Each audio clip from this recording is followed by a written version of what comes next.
ಕೋಟಿ ಪುಟಗಳ ದಾಖಲೆಗಳನ್ನು ಸ್ಕ್ಯಾನ್ ಬರಬಹುದು ಅಂತ ಅಂದಾಜು ಮಾಡಿದ್ದೇವೆ. ಒಟ್ಟು 100 ಕೋಟಿ ಪುಟಗಳ ದಾಖಲೆಗಳು. ಅದರಲ್ಲಿ ಈಗಾಗಲೇ ನಾವು ಸುಮಾರು 35 ಕೋಟಿ 36 ಲಕ್ಷ ಪುಟಗಳ ದಾಖಲೆಗಳನ್ನು ಈಗಾಗಲೇ ಸ್ಕ್ಯಾನ್ ಮಾಡಿ ಮುಗಿಸಿದ್ದೇವೆ. ಇನ್ನೂ ಒಂದು 65 ಕೋಟಿ ಪುಟಗಳ ದಾಖಲೆಗಳನ್ನು ಸ್ಕ್ಯಾನ್ ಮಾಡಬೇಕಾಗಬಹುದು ಅಂತ ಅಂದಾಜು ಮಾಡಿದ್ದೇವೆ. ಅದನ್ನು ಆದಷ್ಟು ಈ ಡಿಸೆಂಬರ್ ಒಳಗಡೆ ಪೂರ್ಣ ಮಾಡುವಂಥ ದಿಕ್ಕಿನಲ್ಲಿ ಪ್ರಯತ್ನವನ್ನು ಮಾಡ್ತಾ ಇದ್ದೇವೆ. ಈ ದಾಖಲೆಗಳು ಎಲ್ಲವೂ ಕೂಡ ಇನ್ಮೇಲೆ ಜನ ನಮ್ಮ ಕಚೇರಿಗೆ ಬಂದು ಅರ್ಜಿ ಕೊಡೋ ಅವಶ್ಯಕತೆ ಇರೋದಿಲ್ಲ. ಇವುಗಳನ್ನು ಅವರ ಮನೆಯಲ್ಲೇ ಕೂತ್ಕೊಂಡು ನಮ್ಮ ಕಂದಾಯ ಇಲಾಖೆಯ ಭೂ ಸುರಕ್ಷಾ ವೆಬ್ಸೈಟ್ ಇದೆ, ಅಲ್ಲೇ ಅವರು ನೇರವಾಗಿ ಅಪ್ಲೈ ಮಾಡಬಹುದು. ಆ ದಾಖಲೆಯನ್ನು ಕೂಡ ಡಿಜಿಟಲಿ ನಾವು ಸರ್ಟಿಫೈ ಮಾಡಿ ಅವರಿಗೆ ನೇರವಾಗಿ ನಾವು ಕಳಿಸ್ಕೊಡ್ತೇವೆ. ನಮ್ಮ ಕಚೇರಿಗೆ ಬರುವ ಅವಶ್ಯಕತೆ ಇಲ್ಲ. ಯಾರಾದರೂ ನಮಗೆ ಆನ್ಲೈನಲ್ಲಿ ಅಪ್ಲೈ ಮಾಡುವುದು ನಮಗೆ ಅಷ್ಟು ಅರಿವಿಲ್ಲ ಅಂತ ಹೇಳಿದ್ರೆ ನಮ್ಮ ನಾಡ ಕಚೇರಿಗೆ ಹೋಗಿ ಕೂಡ ಅಪ್ಲೈ ಮಾಡಬಹುದು. ಇವತ್ತಿನಿಂದ ರಾಜ್ಯದ ಎಲ್ಲ ನಾಡ ಕಚೇರಿಗಳಲ್ಲಿ ದಾಖಲೆಗಳನ್ನು ಪಡೆದುಕೊಳ್ಳುವಂತಹ ಸೌಲಭ್ಯವನ್ನು ಸ್ಥಳೀಯವಾಗಿ ಜನಗಳಿಗೆ ಹತ್ತಿರ ಸಿಗಬೇಕು.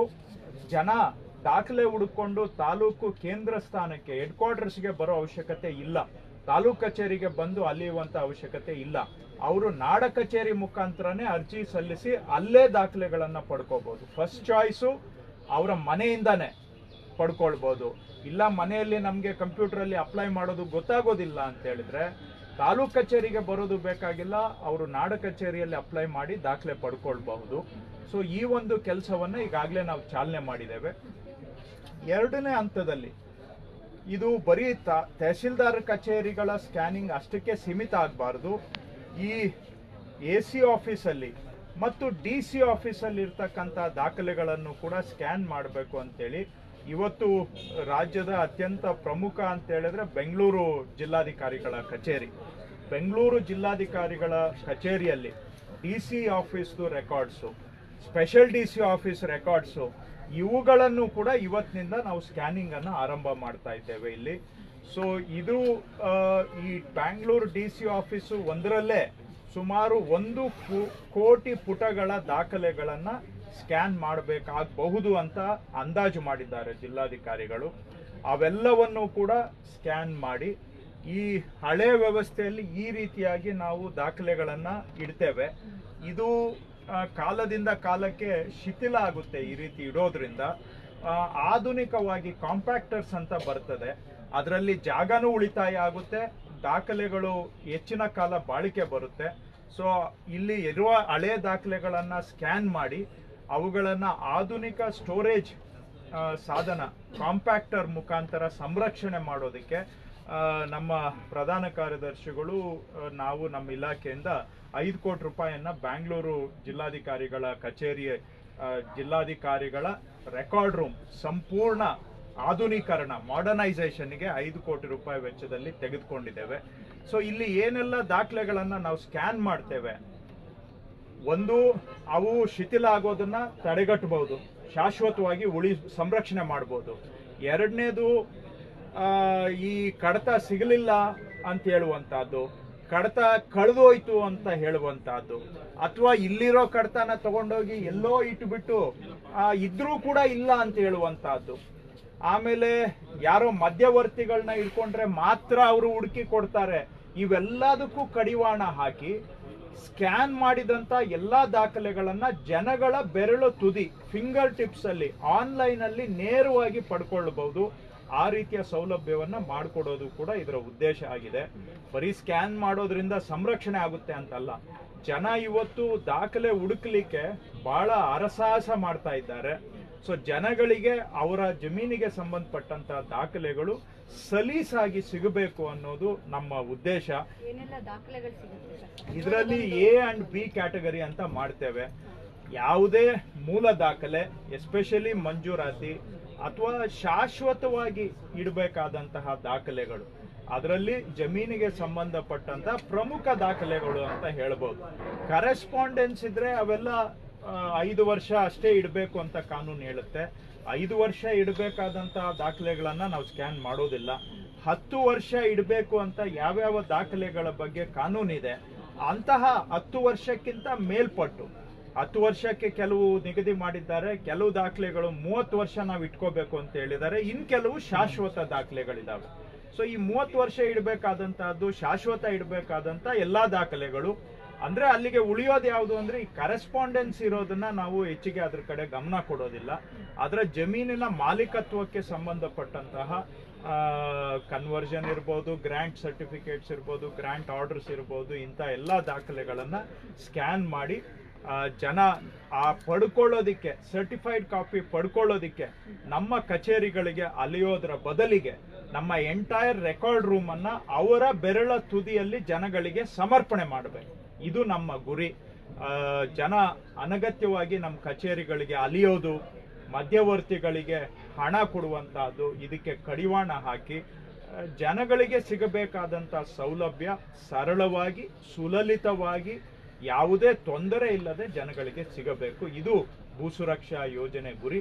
ಈ ಯೋಜನೆಗೆ ಇವತ್ತು ಬೆಂಗಳೂರು ಜಿಲ್ಲಾಧಿಕಾರಿಗಳ ಕಚೇರಿಯಲ್ಲೂ ಕೂಡ ನಾವು ಚಾಲನೆ ಮಾಡಿದ್ದೇವೆ. ಇನ್ನು ಮೇಲೆ ಸ್ಕ್ಯಾನ್ ಮುಗಿಯೋವರೆಗೂ ಕೂಡ ಜನ ಕಾಯ್ಬೇಕಾಗಿಲ್ಲ.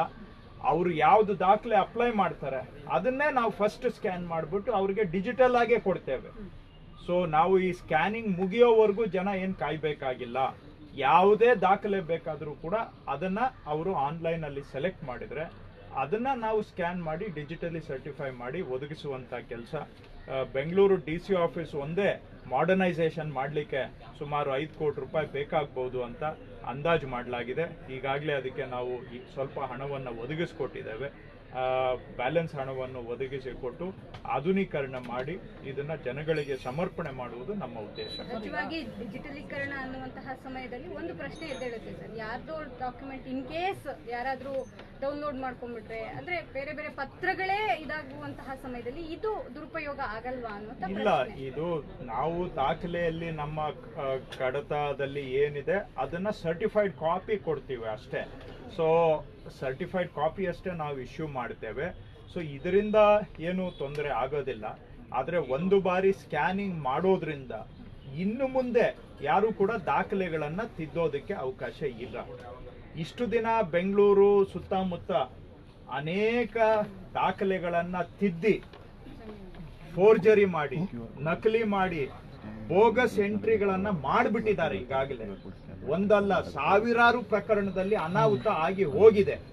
ಇವತ್ತು ಆ ಫೋರ್ಜರಿ ಮಾಡಿರೋ ದಾಖಲೆಗಳನ್ನ ತಗೊಂಡೋಗಿ ಕೋರ್ಟ್ಗೆ ಕೊಟ್ಬಿಟ್ಟು ಕೋರ್ಟ್ನವರು ಕೂಡ ಅದು ಫೋರ್ಜರಿ ಅಂತ ನಾವು ಹೇಳಿದ್ರು ಕೂಡ ಇಲ್ಲ, ನಿಮ್ ದಾಖಲೆಯಲ್ಲಿ ಎಂಟ್ರಿ ಇದೆ, ಅವ್ರಿಗೆ ಹಕ್ಕು ಕೊಡಿ, ಅವ್ರಿಗೆ ಪತ್ರ ಕೊಡಿ ಅಂತೇಳಿ ದಿನಾ ಆದೇಶಗಳು ಬರ್ತಾ ಇದೆ. ಇದರಿಂದ ಸಾರ್ವಜನಿಕ ಆಸ್ತಿಗಳು, 10,000 ಕೋಟಿ ಬೆಲೆ ಬಾಳುವಂತ ಆಸ್ತಿಗಳು ಇವತ್ತು ವ್ಯವಸ್ಥಿತವಾಗಿ ಭೂಮಿಯನ್ನ ದೋಚುವಂತವರ ಕೈಪಾಲು ಆಗಿ ಹೋಗ್ತಾ ಇದೆ. ಯಾಕೆ ಅಂದ್ರೆ ಆಲ್ರೆಡಿ ಬೋಗಸ್ ಎಂಟ್ರಿಗಳನ್ನ ಕೆಲವು ಕಡೆ ಕ್ರಿಯೇಟ್ ಮಾಡ್ಬಿಟ್ಟಿದ್ದಾರೆ.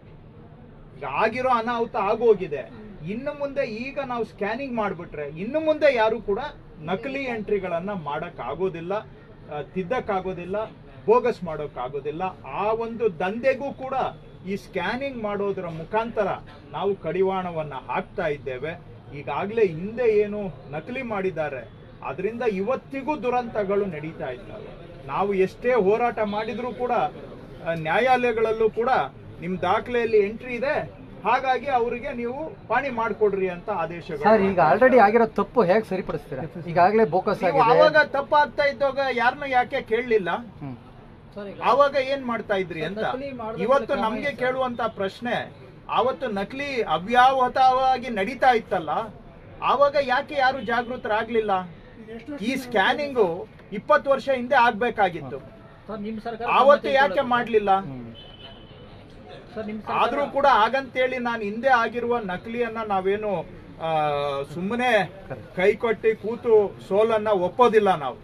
ನಾನಿವತ್ತು ಎಲ್ಲರಿಗೂ ಹೇಳಿದ್ದೇನೆ, ಯಾವುದೇ ಅನುಮಾನಾಸ್ಪದ ಎಂಟ್ರಿ ಇದ್ರೆ ಅದನ್ನ ಫೋರೆನ್ಸಿಕ್ ಸೈನ್ಸ್ ಲ್ಯಾಬೊರೇಟರಿಗೆ ರೆಫರ್ ಮಾಡಿ ಅವರಿಂದ ಇದು ನೈಜತೆಯ ಬಗ್ಗೆ ವರದಿ ತೆಗೆದುಕೊಂಡು ಇದು ನೈಜತೆಯಿಂದ ಕೂಡಿಲ್ಲ ಅಂತ ಹೇಳಿ ಸ್ಪಷ್ಟವಾದಂತ ನಿಲುವನ್ನ ಅಧಿಕಾರಿಗಳು ತೆಗೆದುಕೊಳ್ಳಬೇಕು. ಬರೀ ಅನುಮಾನಾಸ್ಪದವಾಗಿ ಕಂಡು ಬಂದಾಗ ಅದನ್ನ ಬರೀ ಹಂಗೆ ಎತ್ತಿ ಪಕ್ಕಕ್ಕಿಡೋದಲ್ಲ. ಅನುಮಾನಾಸ್ಪದ ಅಂತ ಕಂಡು ಬಂದ ಮೇಲೆ ಫೋರೆನ್ಸಿಕ್ ಸೈನ್ಸ್ ಲ್ಯಾಬೊರೇಟರಿ ಮುಖಾಂತರ ಅದನ್ನ ಇನ್ವೆಸ್ಟಿಗೇಷನ್ ಮಾಡಿಸಿ ಅದರ ಸತ್ಯ ಅಸತ್ಯತೆಯನ್ನ ಸಾಬೀತು ಮಾಡಬೇಕು ಅನ್ನುವಂಥ ತೀರ್ಮಾನವನ್ನು ಕೂಡ ಮಾಡಿದ್ದೇವೆ.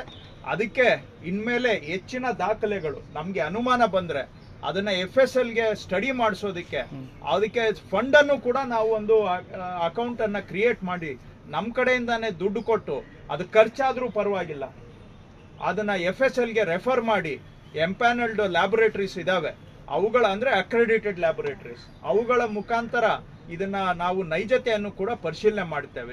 ನೀವು ಕೇಳಿದ ಪ್ರಶ್ನೆಗೆ ಹಿಂದೆ ಆಗೋಗಿರೋದಕ್ಕೆ ನಾವೇನು ಆಗೋಗ್ಬಿಟ್ಟಿದೆ ಅಂತೇಳಿ ಸೋಲನ್ನ ಒಪ್ಪುವಂತ ಪ್ರಶ್ನೆ ಇಲ್ಲ. ಅವುಗಳನ್ನು ಕೂಡ ನಾವು ಫೈಟ್ ಮಾಡ್ತೇವೆ. ಆದ್ರೆ ಮಾಡಬೇಕಾಗಿರೋದು ಇನ್ನು ಮುಂದೆ ಅಂತ ಅನಾಹುತ ಆಗೋದನ್ನ ತಪ್ಪಿಸ್ಬೇಕು. ಆ ಕೆಲಸವನ್ನ ಈ ಸ್ಕ್ಯಾನಿಂಗ್ ಮುಖಾಂತರ ಮಾಡ್ತೇವೆ. 20 ವರ್ಷದಿಂದ ಎಷ್ಟು ಪ್ರಕರಣಗಳ ಹತ್ರ ಕೊಡ್ತೀರಿ? ಸಾವಿರಾರು ಪ್ರಕರಣ.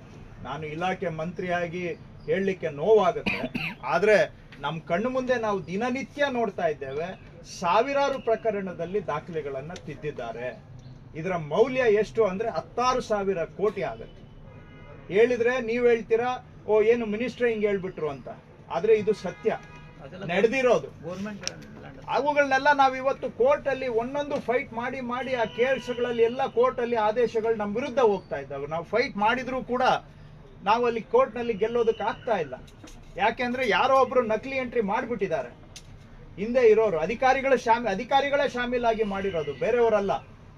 ಇವತ್ತು ಒಂದ್ ಕಡೆ ನಾವು ಅಧಿಕಾರಿಗಳ ವಿರುದ್ಧನೂ ಇದನ್ನು ಹೋರಾಟ ಮಾಡಬೇಕು, ನ್ಯಾಯಾಲಯದಲ್ಲೂ ಹೋರಾಟ ಮಾಡಬೇಕು, ಸಾರ್ವಜನಿಕರ ಹಿತವನ್ನ ಉಳಿಸೋದಿಕ್ಕೆ.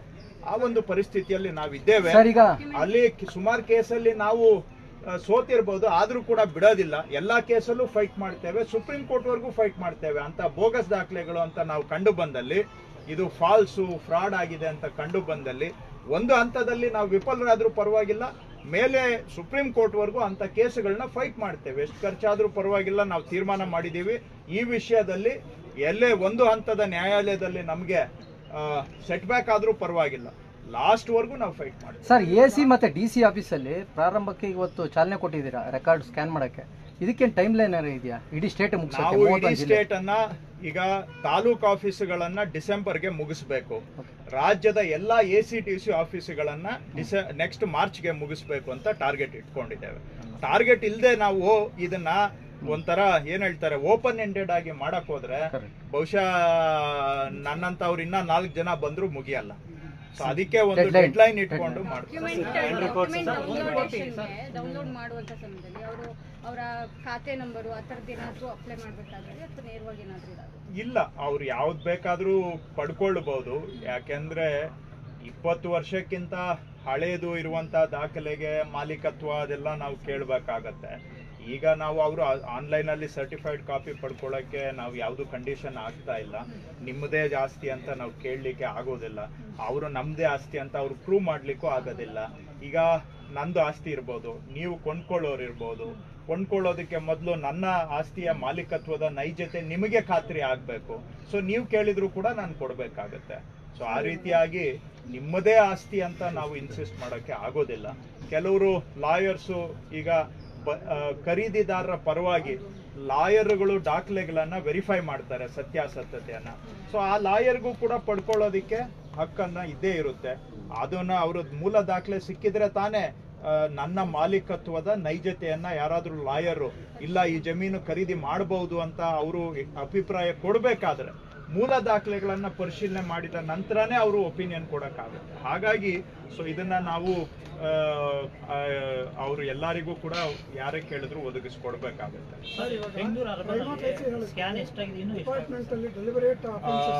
ಬೆಂಗಳೂರಲ್ಲಿ ಕಳೆದ ತಿಂಗಳವರೆಗೆ ತಾಲೂಕ್ ಕಚೇರಿಗಳಲ್ಲಿ ಸ್ಕ್ಯಾನಿಂಗು ಬಹಳ ಸ್ಲೋ ಇತ್ತು. ಹೋದ ತಿಂಗಳು ನಾನು ಕೂಡ ಇಲ್ಲೇ ಬ್ಯಾಂಗ್ಳೂರ್ ಸೌತ್ ತಹಸೀಲ್ ಆಫೀಸ್ಗೆ ವಿಸಿಟ್ ಮಾಡಿ ಬಹಳ ಕಡಿಮೆ ಆಗ್ತಾ ಇದೆ ಅಂತ ಹೇಳಿದ್ಮೇಲೆ ಹೋದ ತಿಂಗಳವರೆಗೆ ಒಂದು ದಿನಕ್ಕೆ ಒಂದೊಂದು ತಾಲೂಕಲ್ಲಿ ಬರೀ 5-6 ಸಾವಿರ ಪೇಜು ಸ್ಕ್ಯಾನಿಂಗ್ ಮಾಡ್ತಾ ಇದ್ರು. ಈಗ ಹೋದ ತಿಂಗಳು ನಾನು ಸೀರಿಯಸ್ ಆಗಿ ತಗೊಂಡು ಅವ್ರನ್ನೆಲ್ಲ ಮೀಟಿಂಗ್ ಮಾಡಿ ಸ್ವಲ್ಪ ಬಿಸಿ ಮುಟ್ಟಿಸಿದ್ಮೇಲೆ ಈಗ ಒಂದು ದಿನಕ್ಕೆ 9ರಿಂದ 10 ಸಾವಿರ ಪೇಜು ಸ್ಕ್ಯಾನಿಂಗ್ ಆಗ್ತಾ ಇದೆ ಪ್ರತಿ ತಾಲೂಕಲ್ಲಿ. ಸೊ ಬ್ಯಾಂಗ್ಳೂರು ಇದು ಇನ್ನೂ ಜಾಸ್ತಿ ಮಾಡಬೇಕು ಅಂತ ನಾನು ಜಿಲ್ಲಾಧಿಕಾರಿಗಳಿಗೆ ಹೇಳಿದ್ದೇನೆ. ಏನೇ ಇರಲಿ ಎಷ್ಟಾಗುತ್ತೆ ಅನ್ನೋದಕ್ಕಿಂತ ನನಗೆ ಡಿಸೆಂಬರ್ಗೆ ಮುಗಿಬೇಕು. ಬ್ಯಾಂಗ್ಳೂರ್ಗೆ ಹೆಚ್ಚಿನ ರಿಸೋರ್ಸಸ್ ಅಂದರೆ ನಾವು ಡೇಟಾ ಎಂಟ್ರಿ ಆಪರೇಟರ್ಸ್ ಅನ್ನು ಕೊಟ್ಟಿದ್ದೇವೆ ತಾಲೂಕು ಆಫೀಸಲ್ಲಿ ಸ್ಕ್ಯಾನ್ ಮಾಡೋಕ್ಕೆ, ಕಂಪ್ಯೂಟರ್ಗಳು ಸ್ಕ್ಯಾನರ್ಸ್ ಕೊಟ್ಟಿದ್ದೇವೆ, ಬೇಕಾದರೆ ಇನ್ನೂ ಹೆಚ್ಚಿಂದು ಕೊಡ್ತೇವೆ ಬ್ಯಾಂಗ್ಳೂರ್ಗೆ. ಏನೇ ಮಾಡಿ ಇದನ್ನ ಒಂದು ಮಿಷನ್ ಮೋಡಲ್ಲಿ ಡೆಡ್ಲೈನ್ ಇಟ್ಬಿಟ್ಟು ಡಿಸೆಂಬರ್ ಒಳಗಡೆ ಮುಗಿಸ್ಬೇಕು. ಇಲ್ಲ ಅಂದರೆ ಇದನ್ನ ಬಿಟ್ಟರೆ ನನಗೆ ಕೆಲವು ದೂರುಗಳು ಬಂದಿದ್ದಾವೆ. ಈಗ ಸ್ಕ್ಯಾನಿಂಗ್ ಮಾಡ್ತಾ ಇರೋದ್ರಿಂದ ಇನ್ನು ಮುಂದೆ ಏನು ತಿದ್ದಕ್ಕಾಗಲ್ಲ ಅಂತೇಳಿ ಈಗಲೂ ಕೂಡ ತರಾತುರಿಯಲ್ಲಿ ತಿದ್ದುವಂತಹದ್ದು ದೊಡ್ಡ ದಂಧೆ ನಡೆದಿದೆ ಅಂತಾನು ಕೂಡ ದೂರುಗಳು ಬಂದಿದ್ದಾವೆ. ಅದಕ್ಕೆಲ್ಲದಕ್ಕೂ ಸೊಲ್ಯೂಷನ್, ಅದಕ್ಕೆಲ್ಲ ಎಲ್ಲಾ ಕಚೇರಿಗಳಲ್ಲೂ ಇದು ಒಂದು ಇಲಾಖೆಯದ್ದು ವ್ಯವಸ್ಥೆ ಅವ್ಯವಸ್ಥೆ ಅಲ್ಲ, ಇದು ಎಲ್ಲಾ ಇಲಾಖೆ ಅಲ್ಲೂ ಇದೇ ತರ ನಡೆದಿರ್ಬೋದು. ಇನ್ನೊಂದು ಇಲಾಖೆ ಬಗ್ಗೆ ನಾನು ಮಾತಾಡೋಕೆ ಹೋಗಲ್ಲ, ನನ್ನ ಇಲಾಖೆ ನಾನು ಮಾತಾಡ್ತೇನೆ. ಆದ್ರೆ ಈ ರೀತಿ ಒಂದು ಅವ್ಯಾವತವಾಗಿ ದಂಧೆಗೂ ಕಡಿವಾಣ ಹಾಕ್ಬೇಕು ಶಾಶ್ವತವಾಗಿ. ಅಂದ್ರೆ ಸ್ಕ್ಯಾನಿಂಗ್ ಮಾಡೋದೇ ಸೊಲ್ಯೂಷನ್. ಸ್ಕ್ಯಾನಿಂಗ್ ಮಾಡೋವಾಗ ತರಾತುರಿಯಲ್ಲೂ ಕೆಲವು ದಾಖಲೆಗಳು ಸೇರಿಸ್ತಾ ಇದ್ದಾರೆ ಅಂತ ನನಗೂ ಕೂಡ ಸಾರ್ವಜನಿಕರಿಂದ ದೂರು ಬಂದಿದೆ. ನಾನು ಅದನ್ನ ವೆರಿಫೈ ಮಾಡಿಸಿದ್ದೀನಿ. ಅದನ್ನ ಪ್ರೂವ್ ಮಾಡೋದು ಅಷ್ಟು ಸಲೀಸಲ್ಲ. ಅದಕ್ಕೆ ಸೊಲ್ಯೂಷನ್ ಏನಂದ್ರೆ ಇನ್ನೂ ಫಾಸ್ಟ್ ಆಗಿ ಸ್ಕ್ಯಾನ್ ಮಾಡಿ. 1 ವರ್ಷ ಬಿಟ್ರೆ ಇನ್ನೊಂದಷ್ಟು ಸೇರ್ಕೋತವೆ. ಅದನ್ನೇ 6 ತಿಂಗಳ ಒಳಗಡೆ ಮುಗಿಸಿದ್ರೆ ಆಗೋ ತಪ್ಪುಗಳನ್ನ ಇನ್ನಷ್ಟು ತಪ್ಪಿಸ್ಬಹುದು. ಪ್ಲಸ್ ಎಲ್ಲಾ ಕಡೆ ಕಂಪಲ್ಸರಿಯಾಗಿ CCTV ಕ್ಯಾಮ್ರಾ ಹಾಕ್ಬೇಕು. ಅದನ್ನ CCTV ಕ್ಯಾಮ್ರಾ ಫುಟೇಜ್ ಅನ್ನ ಸ್ಟೋರ್ ಮಾಡಿ ಇಡಬೇಕು. ಇವೆಲ್ಲಾನು ಕೂಡ ಕಂಡೀಷನ್ಸ್ ಹಾಕ್ಸಿ ಆದಷ್ಟು ಹೈಯರ್ ಸ್ಟ್ಯಾಂಡರ್ಡ್ ಇಟ್ಟು ಸ್ಕ್ಯಾನಿಂಗ್ ಮಾಡ್ತಾ ಇದ್ದೇವೆ ಅನಾಹುತಗಳು ತಪ್ಸಕ್ಕೆ. ನೋಡೋಣ, ಅಟ್ಲೀಸ್ಟು ಏನೋ ಈಗ ಸ್ಕ್ಯಾನಿಂಗ್ ಟೈಮಲ್ಲೂ ಕೂಡ ಯಾರಾದ್ರೂ ಒಬ್ರ ಮಾಡ್ಬೋದು. ಆದ್ರೆ ಒಂದ್ಸತಿ ನಾವು ಸ್ಕ್ಯಾನಿಂಗ್ ಮಾಡ್ಬಿಟ್ರೆ ಮುಂದೆ ಈ ರೀತಿ ಮಾಡ್ಲಿಕ್ಕೆ ಅವಕಾಶ. ಭೂ ಸುರಕ್ಷಾ ಸ್ಕ್ಯಾನಿಂಗ್ ಯೋಜನೆ ಇದೆಯಲ್ಲ ದೇಶದಲ್ಲಿ ನಾವು ಫಸ್ಟ್ ಟೈಮ್ ಅಥವಾ ಏನು ಇದು ಏನು ಲೀಡಿಂಗ್ ತಗೋತಾ ಇದೆ? ನನಗೆ ತಿಳಿದ ಹಾಗೆ ಈ ರೀತಿಯಾಗಿ ಮೂಲ ದಾಖಲೆಗಳನ್ನ ಕೆಲವು ರಾಜ್ಯಗಳಲ್ಲಿ ಅವರು ಬರೀ ಕಂಪ್ಯೂಟರೈಸ್ಡ್ ಇಂಡೆಕ್ಸಿಂಗ್ ಮಾಡಿದ್ದಾರೆ. ಅಂದ್ರೆ ಯಾವ್ಯಾವ ದಾಖಲೆ ಇದೆ ಅನ್ನೋದನ್ನ ಮಾತ್ರ ಅವರು ಕಂಪ್ಯೂಟರೈಸ್ ಮಾಡಿದ್ದಾರೆ. ಆದ್ರೆ ಪೇಜ್ಗಳನ್ನೇ ಸ್ಕ್ಯಾನ್ ಮಾಡುವಂತ ಮಟ್ಟಕ್ಕೆ 120 ಕೋಟಿ ಪೇಜ್ಗಳನ್ನ ಸ್ಕ್ಯಾನ್ ಮಾಡೋ ಮಟ್ಟಕ್ಕೆ ನನಗೆ ತಿಳಿದಾಗೆ ಯಾವ ರಾಜ್ಯದಲ್ಲೂ ಆಗಿಲ್ಲ. ಕರ್ನಾಟಕದಲ್ಲಿ ಮಾತ್ರ ಆಗ್ತಾ ಇರ್ತಕ್ಕಂಥದ್ದು. ಸ್ಕ್ಯಾನ್ ಮಾಡೋದು ಅಷ್ಟೇ ಅಲ್ಲ, ಸಂರಕ್ಷಣೆ ದೀರ್ಘಕಾಲಕ್ಕೆ ಮಾಡೋದು ಅಷ್ಟೇ ಅಲ್ಲ, ಫ್ರಾಡ್ ಅನ್ನ ತಡೆಗಟ್ಟೋದು ಅಷ್ಟೇ ಅಲ್ಲ. ಇವೆಲ್ಲ ಸ್ಕ್ಯಾನ್ ಮಾಡಿದ್ದನ್ನ ಜನಗಳಿಗೆ ಫಿಂಗರ್ ಟಿಪ್ಸ್ ಅಲ್ಲಿ, ಅವರ ಮನೆಯಲ್ಲಿ, ಅವರ ಚೇರ್ ಮೇಲೆ ಕೂತ್ಕೊಂಡು ಅವರ ಮೊಬೈಲ್ ಅಲ್ಲಿ ಅಪ್ಲೈ ಮಾಡಿ ಮೊಬೈಲಲ್ಲೇ ತಗೋಬಹುದು ಡಾಕ್ಯುಮೆಂಟ್. ಆ ಮಟ್ಟಕ್ಕೆ ಅಂತೂ ಬಹುಶಃ ನನಗೆ ತಿಳಿದಾಗೆ ಯಾರು ಮಾಡಿಲ್ಲ, ಕರ್ನಾಟಕದಲ್ಲಿ ಮಾತ್ರ ಅಂತ ನಾನು ತಿಳ್ಕೊಂಡು.